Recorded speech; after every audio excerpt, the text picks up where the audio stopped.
ndatadza kunyarara. Anobva kumusa ari baba osvika muno ava mukoma. Anobva kumusa ari baba osvika muno ava mukoma. Akabva kumusa ari mama asvika kuno ava sisi. Akabva kumusa ari mama asvika kuno ava sisi. Inzvimbo yakakomberedzwa nezviwi neunyepi. Inzvimbo yakakomberedzwa nezviwi neupombwe. Uyai baba mununure vana venyu. Uyai baba mununure tachema. Anobva kumusa ari baba osvika muno ava mukoma. Anobva kumusa ari baba osvika muno ava mukoma. Akabva kumusa ari mama asvika kuno ava sisi. Akabva kumusa ari mama asvika kuno ava sisi. Vazhinji vacho vakaenda kusvika pakudzoka vasina chavakabata vakurwara. Vamwe vacho chavakakwira bhazi kubva Zimbabwe kutooneka vachiuya kuzofara. Vamwe vacho vari kufa nenzara kurwara. Vamwe vari kushaya pekurara. Inini ndaimba nziyo zvinondirwadza mumwoyo ndatadza kunyarara.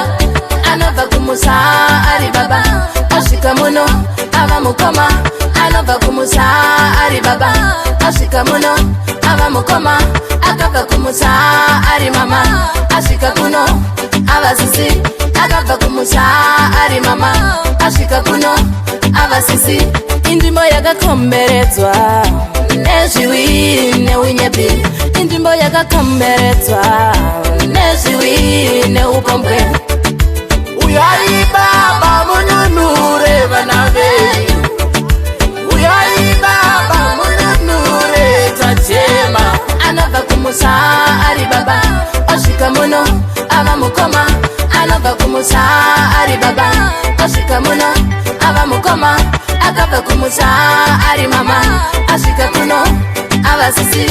Akabva kumusa ari mama asvika kuno ava sisi. Vazhinji vacho vakaenda kusvika pakudzoka vasina chavakabata vakurwara. Vamwe vacho chavakakwira bhazi kubva Zimbabwe kutooneka vachiuya kuzofara. Vamwe vacho vari kufa nenzara kurwara. Vamwe vari kushaya pekurara.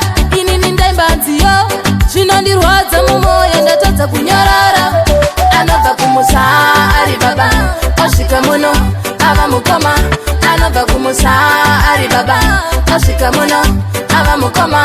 Akabva kumusa ari mama asvika kuno ava sisi. Akabva kumusa ari mama asvika kuno ava sisi. Akabva kumusa ari